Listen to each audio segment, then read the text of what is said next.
Namaste.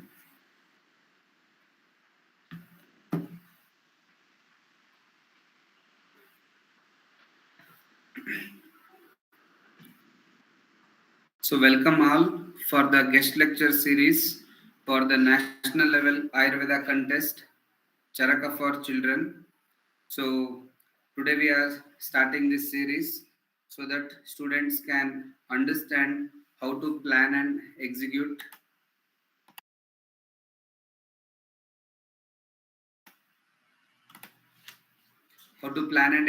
the projects. So, we'll start with the introduction of today's guest. This Dr. Swati Juneja ma'am. Ma'am, can you switch on your camera, ma'am? Very good afternoon, Dr. Sharad. Thank you for inviting me. Yes, and I must congratulate you for this innovative idea that you and your team has come up with. And I have gone through your brochure also. It is very good and very informative. Yes, ma'am. So thank you, ma'am. So for all the students who are watching the YouTube live, so let me introduce today's guest, Dr. Swati Juneja, who has pursued her MD in homeopathy and currently she is working as senior project consultant Ayush and public health component of Ayush Swasthya Yojana, Ministry of Ayush. Educational qualification of ma'am is MD in repertory from Baxon Homeopathic Medical College and Hospital during the year 2014. BHMS also from Baxon Homeopathic Medical College affiliated to Guru Govind Singh Indraprastha University during 2011 and postgraduate diploma in management hospital management from National Institute of Health and Family Welfare during the year 2019 to 2020. Diploma program in nutrition and health education from Indira Gandhi National University during the year 2013. So her work experience, and she has worked in National Ayush Mission at Ministry of Ayush for more than 4 years, worked as a consultant in CDAC at Ministry of Electronics and Information Technology, worked as assistant professor in the Department of Physiology and Biochemistry at the Baxon Homeopathic Medical College and Hospital. More than 4 years of clinical experience she is having. And her publications and presentations, she has contributed in publicizing IEC materials for frontline workers for Ayush Health and Wellness Centers, published by Ministry of Ayush, contributed in publishing Indian Public Health Standards for Ayush Hospitals 2024, published by Ministry of Ayush. So these are her qualifications and achievements. So I got to know about ma'am when I was working for this de-addiction project taking place in SDM College of Ayurveda, Hassan. So when I get in touch with ma'am, I came to know about so many things which the works going in Ministry of Ayush regarding the projects. And after meeting ma'am in Jaipur only, I got this idea of initiating short-term projects as a competition for BMS students. So I'm really happy today because ma'am herself is going to share her experience as well as knowledge regarding initiating projects and all these things. So without making much delay, now I request today's guest, Dr. Swati Juneja ma'am, to start her presentations. And in the end, whatever questions will be there in the YouTube live, we are going to discuss, ma'am. So over to you, ma'am. Thank you. Thank you, Dr. Sharad, for your warm words. We'll start with the presentation first. Can you share the presentation, please?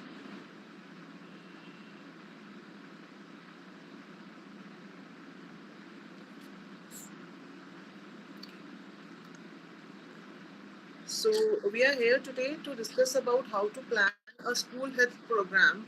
I have gone through the brochure. It says that it's a short-term program, so obviously the goals and objectives are to be designed as per your need and the whatever the time duration you have fixed. Next, please. So basically, the school health project, basically the school is actually a very good setting for to implement a project in school, you get a lot of students at one place where you can impart education, you can raise the awareness, and there are children of different ages, different age groups coming from different backgrounds. So you need to get a set of study a set of population over there.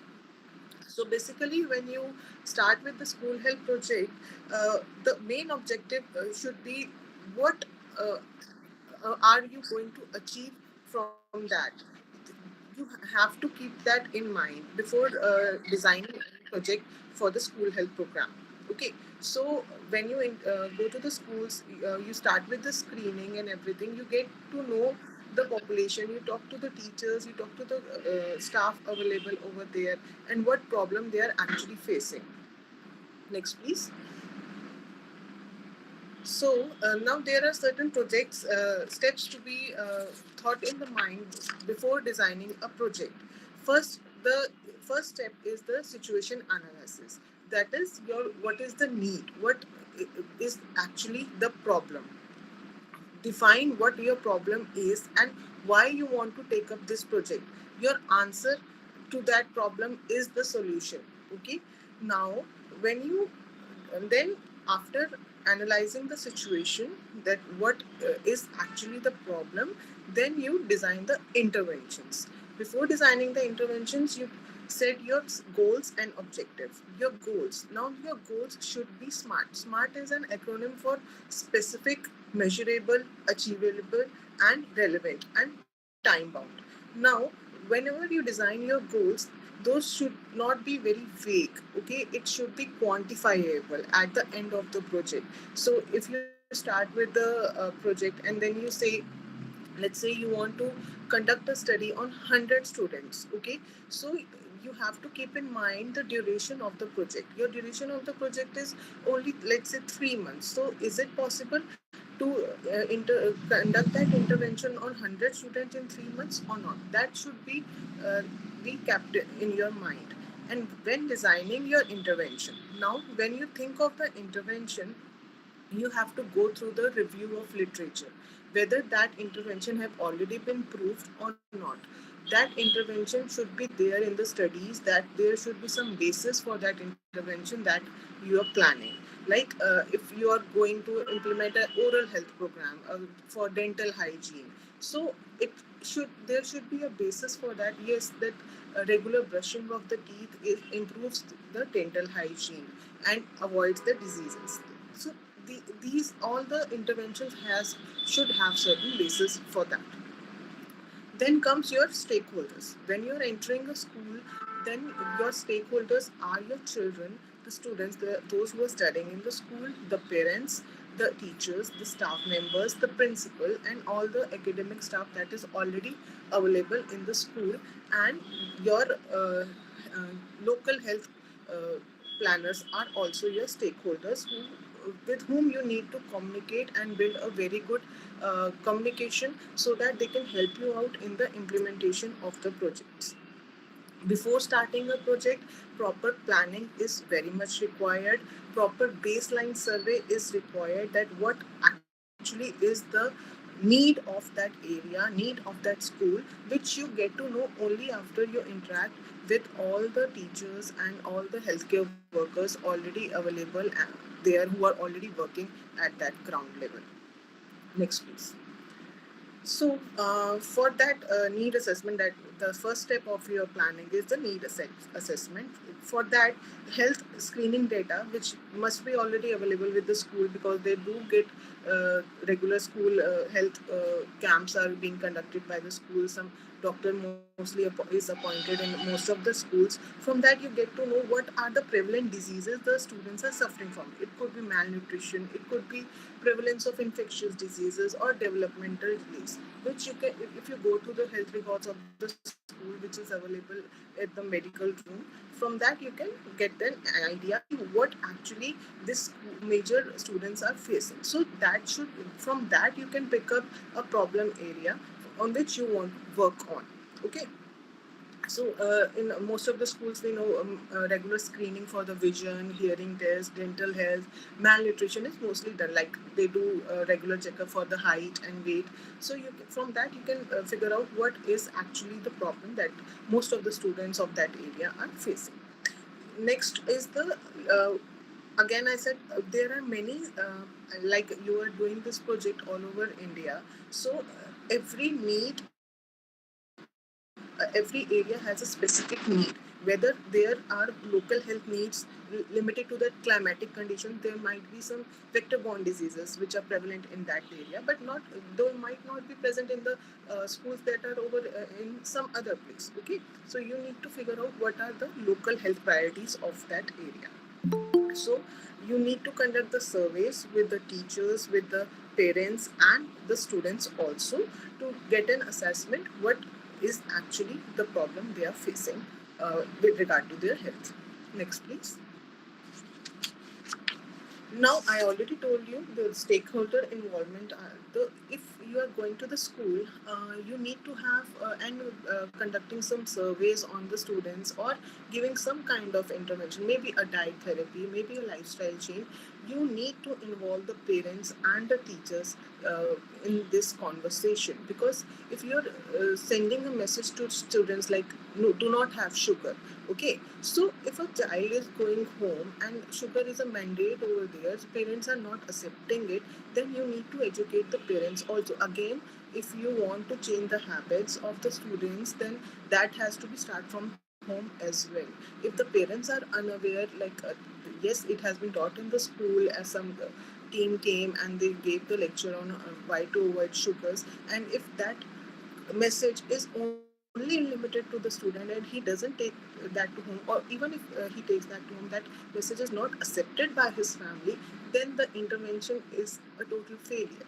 So whenever you're taking an intervention, please take the informed consent from the parents, because all the students are obviously minor. So parents and teachers must be involved what kind of intervention you are giving to the students. Also, not only this, there are certain cases if you are giving some kind of intervention, any awareness you are generating, maybe diet therapy or any lifestyle therapy you're doing, there might be some adverse effect also. There are some sensitive patients also, so they can report back to the teachers, and teachers can always report back to the team, like, yeah, this student is facing some of the difficulty, so they can always contact you, or to figure out a way out for that. So all the school authorities and teachers should be involved, and parents and all the committee members, local health departments you can take help of, so that whatever screening that has already been done, you do not waste your time and labor for screening the same thing again and again. And your other relevant partners, they are there. Okay. Next one, please. So basically, now you have figured out a problem. Like, let's say you have assessed the records of the school, and then you thought maybe I'll work on, let's say, malnutrition. Okay, so malnutrition, if you're in, then you have to design an intervention for that. For designing the intervention, so that intervention, make sure that intervention is acceptable to all the students that you are enrolling. Okay, maybe the diet therapy, and then if you're assigning some kind of diet to them, make sure what are the list of food items you are telling them to learn that is locally available and affordable.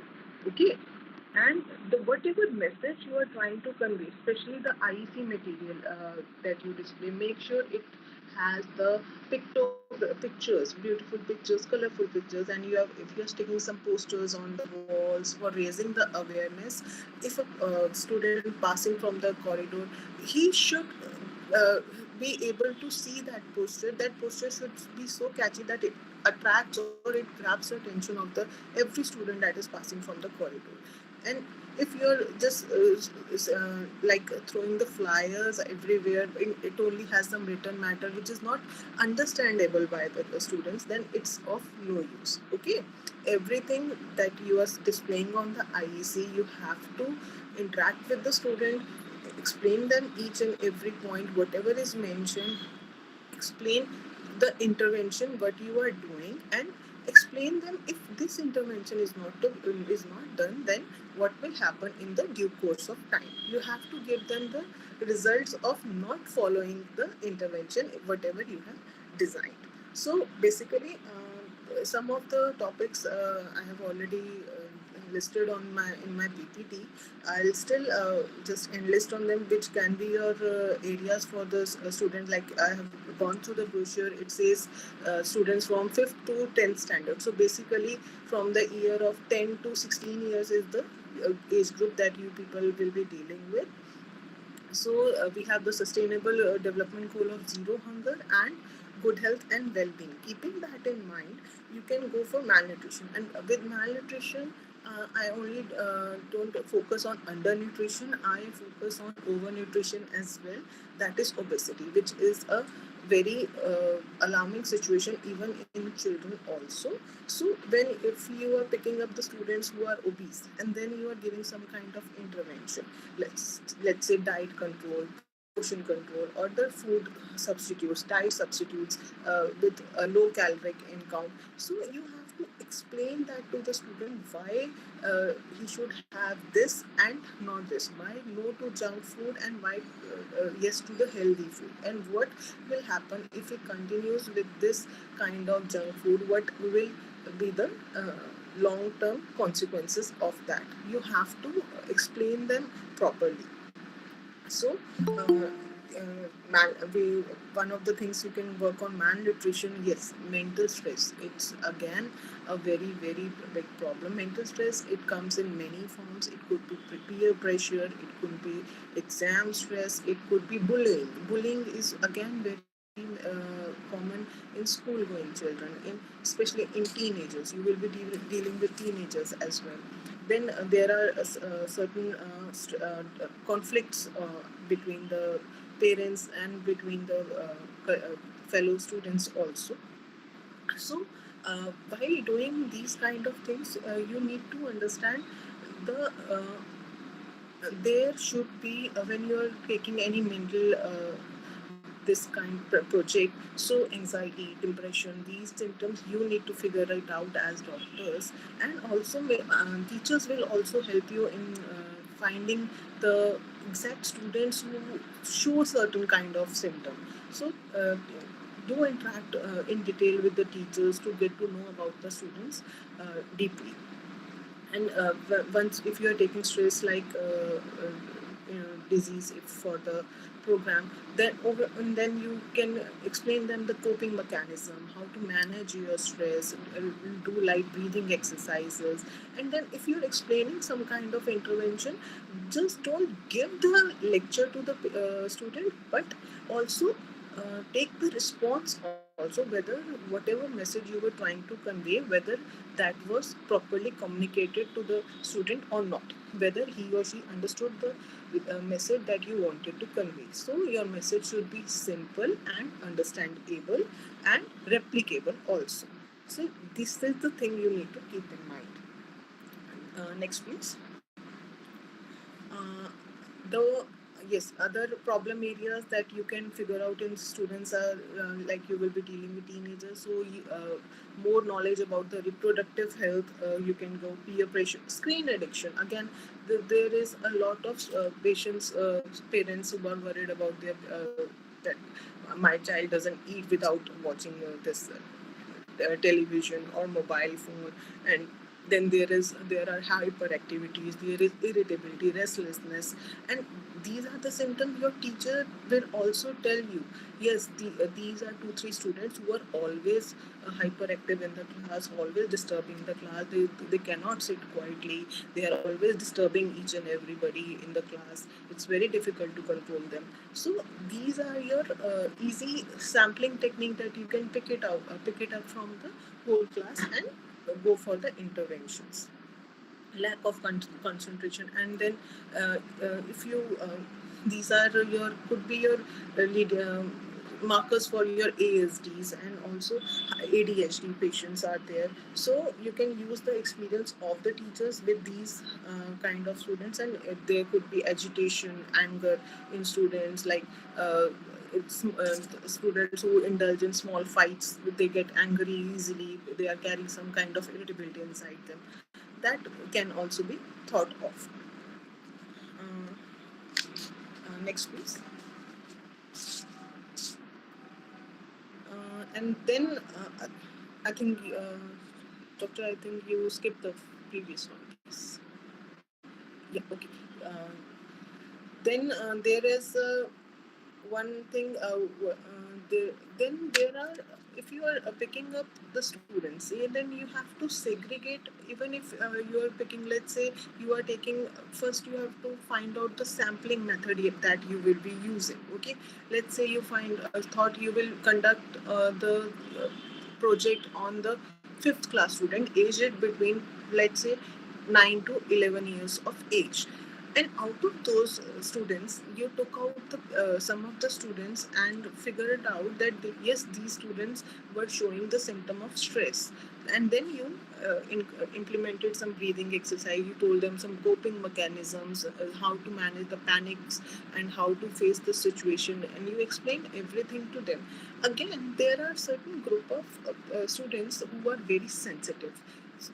Like, even if a teacher scolded in the school, they will carry that fear, they will cry and go back to sleep, and next day they might not return. And then these could be the things that these patients, these students can be the dropout from your study. So whatever sample size you are taking, please keep in mind, at least have 10 to 20% of enhancement of the sample size. If you want to conduct a study on 100 students, please enroll at least 120 students, considering like 10 or 20 may drop out for any of the one reasons. Maybe parental issues, maybe they don't want to participate, or maybe they are not able to understand, or maybe they are not able to cope up with whatever you are trying to communicate to them. And other problematic areas, I already told.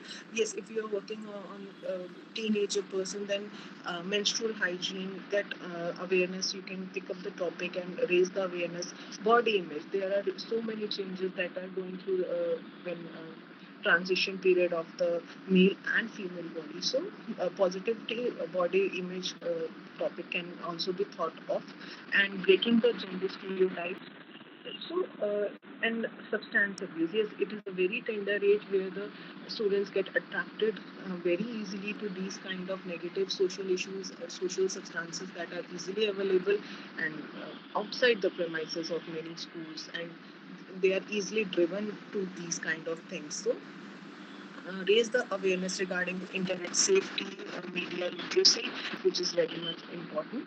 And once you find, if you work on the mental health, and there is anxiety, depression, suicidal tendencies, suicidal issues, substance abuse, also the problems at home. There are, so if you in school, you need to understand the students are coming from various backgrounds. Some are from very good background, some are from very low level background. So to manage that, to cope up with the family issues, students do get carried away with these kind of activities. So make sure your intervention should be accessible and very much appealing and understandable. Do not think, please, while designing any kind of intervention, IC material, think like a child. Whether this child, if any child, if any student is reading this, whether it is understandable to him or not. Okay, next, please. So this first we discussed about the problem areas which you can find out in the schools and pick up the topic of your project. Now comes basically how to plan your project. Once you figured out the problem, then you have decided with your intervention, your sample size and the intervention. Now the resource bank. First of all, what team do you have? Okay, so, you have a team of 50 persons. So in 50 persons, you need to divide your team who will be doing which task, and that task has to be given some kind of timeline, so that there is no overlapping of the tasks. If this team A will only design the IC material, team B will go to the schools for taking the surveys, team C will go and go to the students and take the service, and team A will talk to the teachers. These are the works that you need to assign to every team member, so that the work should not overlap. There should be clear communication. Again, whatever you are as a team leader, whatever you are communicating, kindly take the feedback whether your team member understood his roles and responsibilities or not, so that there is no communication gap, there is no misunderstanding at the end of the project. Like he might say, sir, I didn't do this because I was not aware of it, or I thought I had to go to the school to conduct the survey with the teachers, but I conducted the survey with the parents. So these are the misunderstanding that can happen during the planning of the project. So the give the task to each member of the team properly, and it could be nice if you could write down the task, email them, or on maybe on group chats you can assign the task, like this team will do this, and with the timeline. Please make sure to follow the timeline. You have a very limited time, a very short term project is there. If you are not following the timeline, you will not be able to complete the project on time, your deliverables will not be achieved, and it will be a total failure. Okay, now first the human resource planning, and then comes your financial planning. Whatever intervention you require, it could be for the traveling cost, the IEC material that you want to be printed, whatever. So who is the funding agency you need to carry out and design some rough estimate should be there. Yes, every time when you go on the field, plus minus is always there, but at least you should have a rough estimate of what will be the total cost of the project in the 3 months, and the food items, traveling cost, and miscellaneous charges are obviously there. Okay, next please. Next comes the implementation strategy. So basically, once you design the problem, once you thought what will be the intervention, you have assigned the roles to all the team members. Now, this is a picture that I have put of a Gantt chart, where you need to give a timeline to your deliverable. That yes, on the first week of the start of the project, I will conduct the survey of 100 students in first week. So if, to conduct those survey of 100 students, I need a team of, let's say, 20 members who will go in each classroom, and they will conduct the survey with the students and gather the information. So for the once the first week is over, I should have a data of 100 students. So everything should be divided and reflected on your Gantt chart. So you and your team members should know this is the implementation strategy we have to follow. These are the do's and don'ts we have to do. These are the tasks we have been assigned, and this is the timeline that we have to follow. Again, communication, micro level planning is very important at every stage. Okay, then after 1 week, maybe after 10 days, 15 days, you need to have a monitoring uh, kind of team meet, whether the deliverables are being achieved or not. Like if 7 days you didn't get the data of 100 persons, what to do now? You are lacking behind. So you maybe you need to pitch in more manpower, or you need to speed up your task. So it's a feedback loop mechanism. Next please. So this is the monitoring and evaluation I was talking about. Whatever key performance indicators you have designed for yourself, make a chart of it, give it a timeline, and then meet after 15 days, maybe on 30th day, maybe on for design, like we'll meet on every 15 day, 30 day, 45 day. If the 15th day deliverable is not met, then give it a new timeline of 20th day. But if you are giving that timeline of 20th day to the first deliverable, then make sure your 30th day deliverable is not hampered. So you need to speed up with the 30th day deliverable as well, so that you can complete the task by 45 day properly.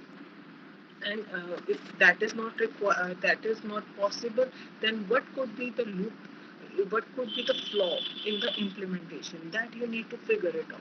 Once you out the flaw, what is the problem, why we are not able to get the sample of 100 students, where are we lacking.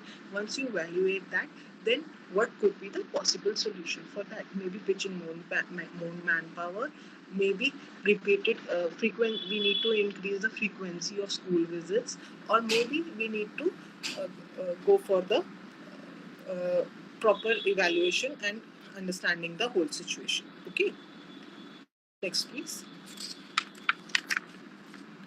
So once you plan this kind of a thing, at the end of the 3 months, you need to go there and collect the data before and after the study. Like you enrolled 100 students in your study, gave them some kind of intervention. Prior to intervention, this was the data, this was their nutrition level, this was the habits they were doing, this was the activities they were conducting. And after intervention for, let's say, 45 days, this is the data, this is the activity they are doing, this is the behavior change that you have actually implemented, and these repeated behaviors have led to the change in the habit forming situation. So a well planned objective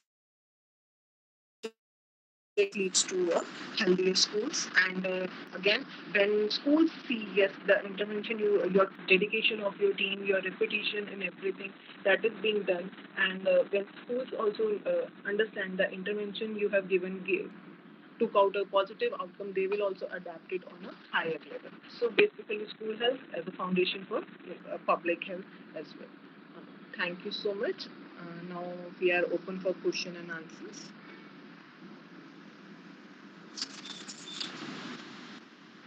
Namaste, ma'am.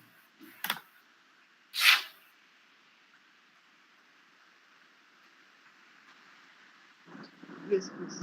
Yes, ma'am.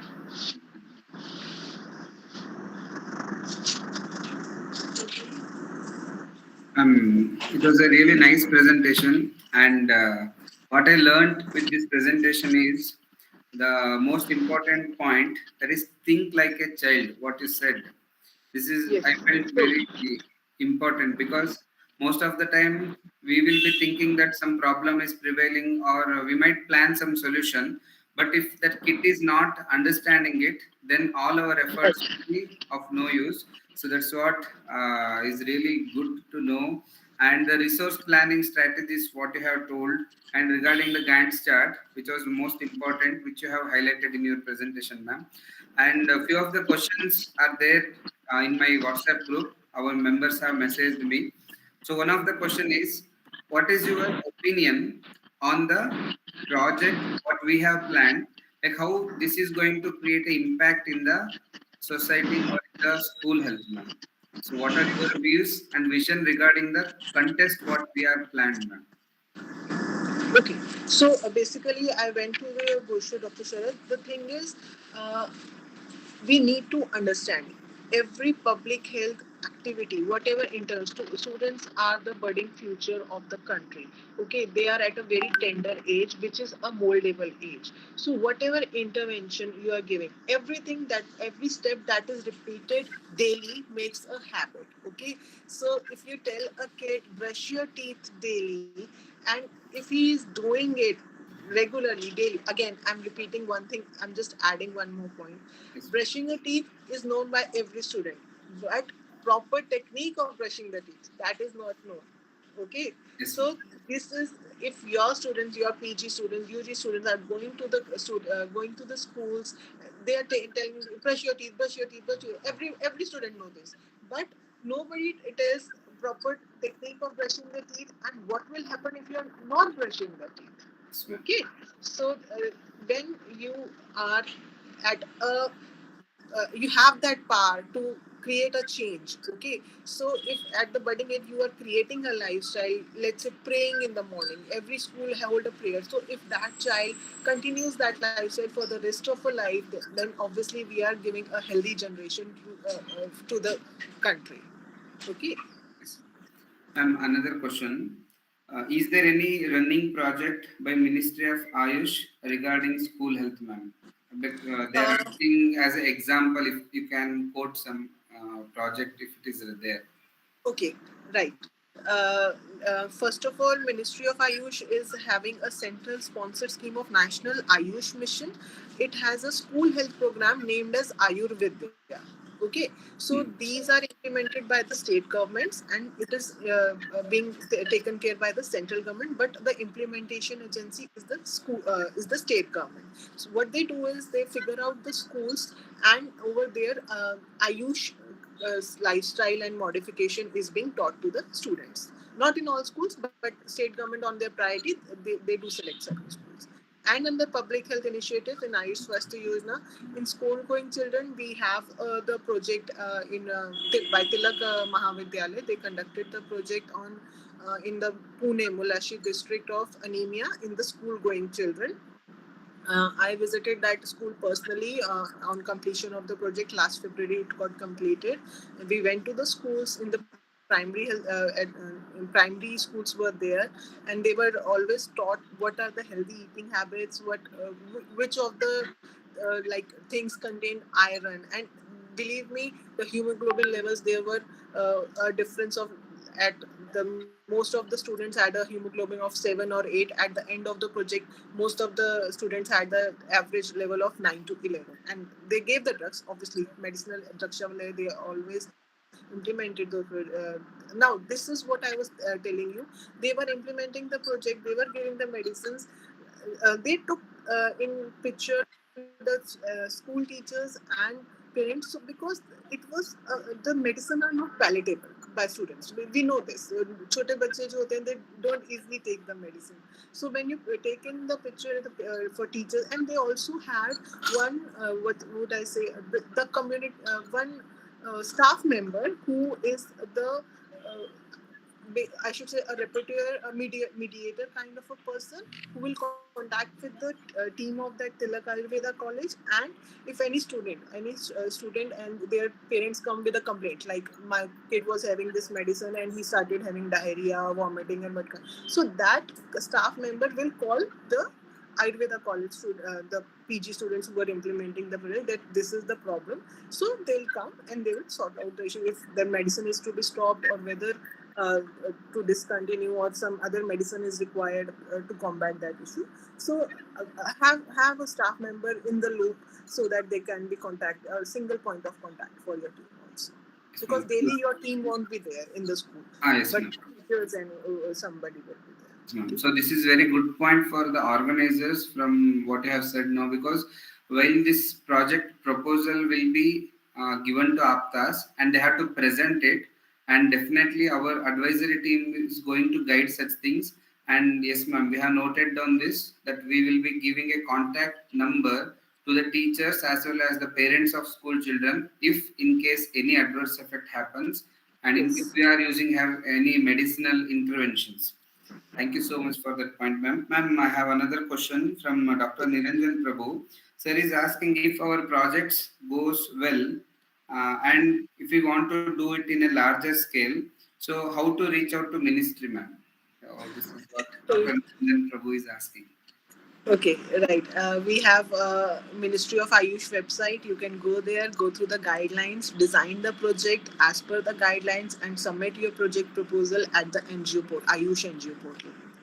Sure, ma'am. So we'll be sharing this website link as well as all the details and even the format. If ministry is having, as you said in the website, it is available. We will be sharing, ma'am. So hope the questions are over, ma'am. So definitely we will be in touch with you, ma'am. In case any problem occurs, so we need your guidance and suggestions. And we have planned in such a way that no such problem should occur. And some more discussions when we were having interaction with students, they were like, sir, creating awareness can be a whole project, or is it mandatory to have some intervention like medicine? This is what some students were asking, ma'am. So, creating awareness and how to assess if we are creating only awareness before and after. So, these are some questions. If you can answer, it will be useful, ma'am. Yes, medical intervention is not required in all the projects. First point is this: your duration is very very small. It will be very difficult to actually assess the role of medicine in the changes that you have got, because 45 duration pre and post will be very difficult. Again, I would focus on raising the awareness activities, and then again, coming back to that point, habit forming things. Okay, first you create a questionnaire, ask the children whatever thing you want to, whatever disease problem you want to know. Prepare a questionnaire whether the student is aware, let's say about menstrual hygiene, whether the girls are actually aware what are the normal periods, what are the age which is only starts, what is the normal flow, what is the duration of normal flow. I'm sure most of the girls are not even aware what actually is normal. Okay, so if you prepare a questionnaire regarding this and ask these questions to them, you won't get a very good response, because there people don't talk about this too much in the classes and everything. Now now let's say you have a set of 100 students, you gathered the survey form, you prepared a good questionnaire. Again, I'm saying that questionnaire should be understandable, the choices, the MCQ choices should be understandable, so that it should give you some kind of data. Okay, so design that questionnaire, use your innovative minds to design that questionnaire.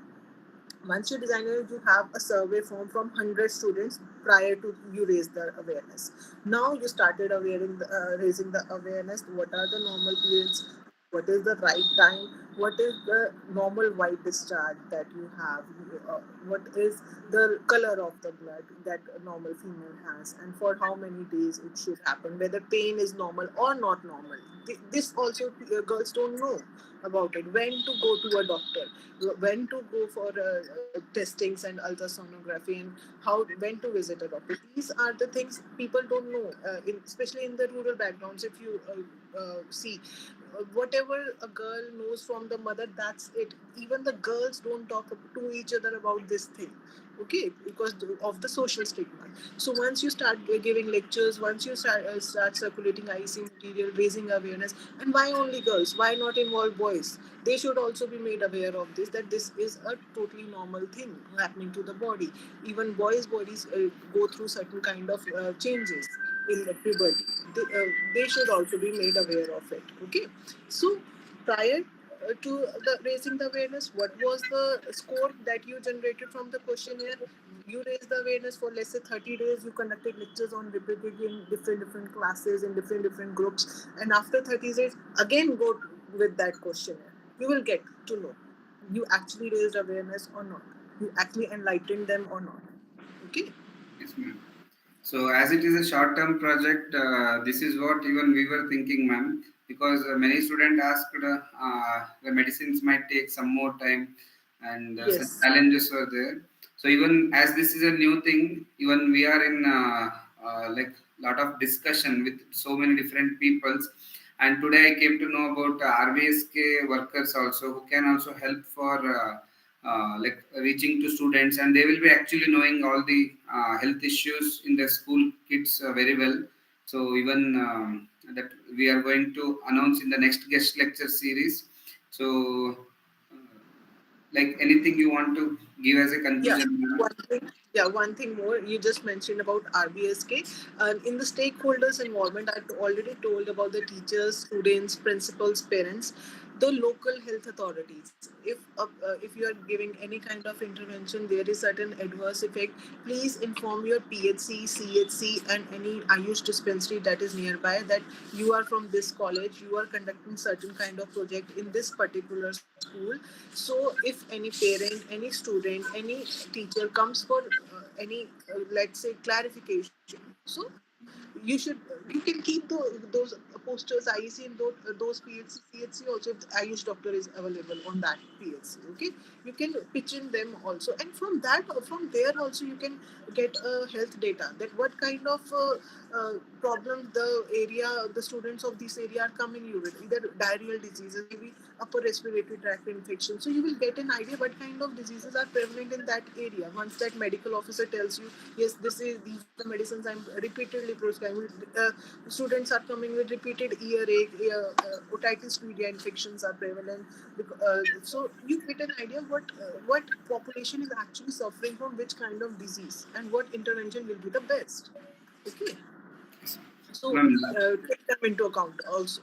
yes, Your local health facilities which local are health available. authorities we have to include as well. That we have mentioned as like they have to form an advisory committee.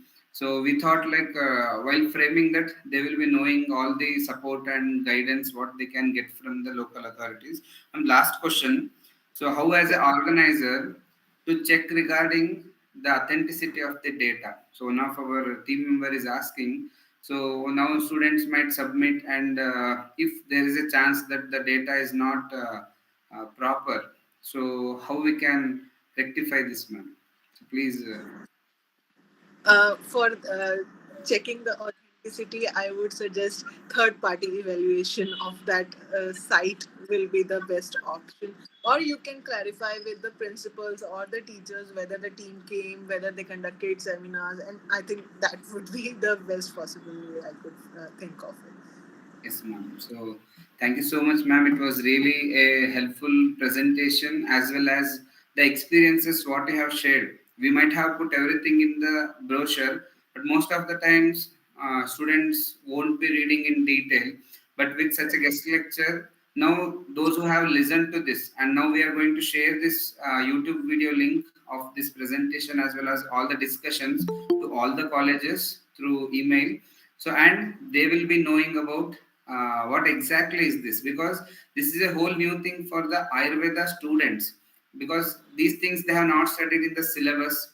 And with our efforts, Aptas Ayurveda efforts, we are trying to reach, like we have to work in this direction. So previously also we have organized so many other events, but the data what we have gathered is not up to the mark to reach it to the ministry or to the larger scale studies. So this time even we have learned so many things and we have become systematic, and with that brochure what we have made, many are appreciating the brochure only, that how beautifully it has been created by keeping all the futuristic things.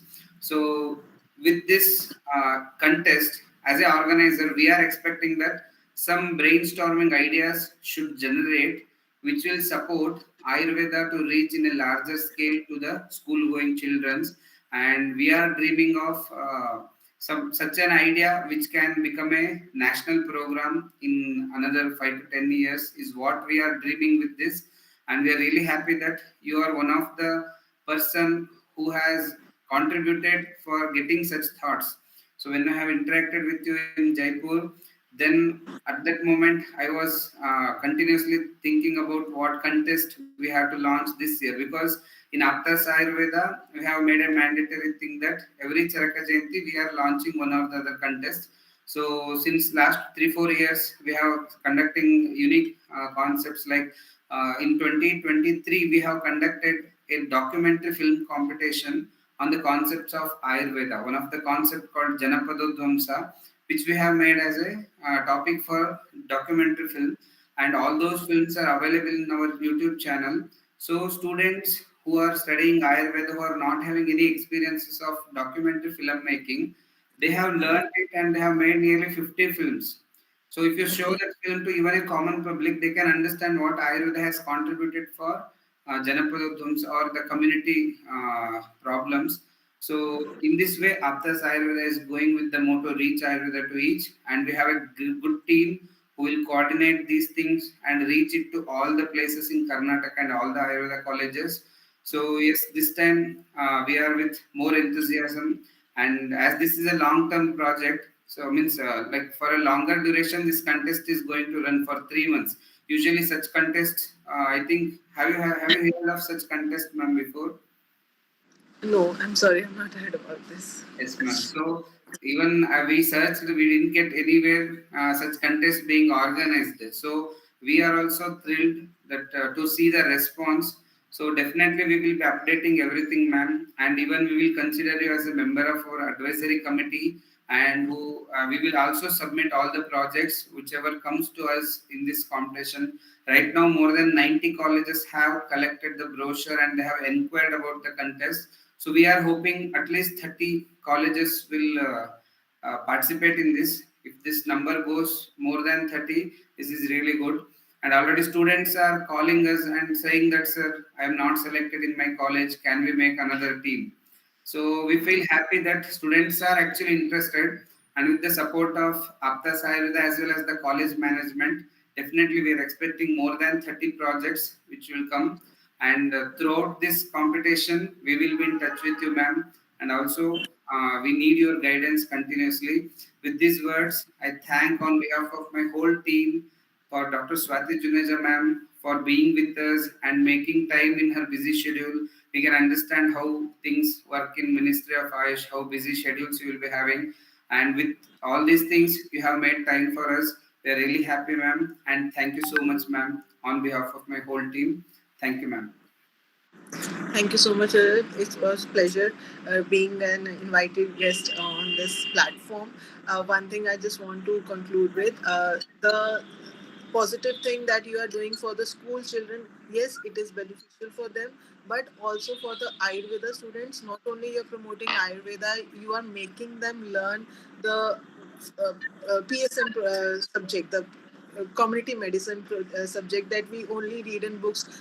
Once they go in the field, they will understand what is a study setting, what is the sampling techniques, what are the sampling methods, and what is cohort study, what kind of studies they are doing, what is interventional study. And this all depends on the team member, how enriching experience he or she wants to make for the team, how much challenging, how much your team lead, your team manager is open to the ideas.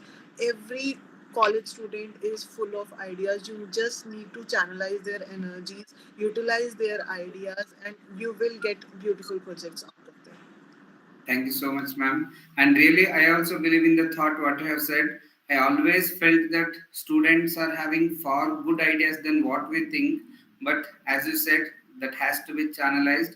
So with these words, we'll take this as a positive note and motivation that Apta's team is going to channelize and make them learn so many skills regarding making projects. And soon, any of these projects might turn into a larger scale study by Ministry of Ayush. So with this hope, I thank once again for you, ma'am, for being with us and sharing your knowledge and experiences. Thank you, ma'am. Thank you so much, and all the best to the team. Thank you, ma'am.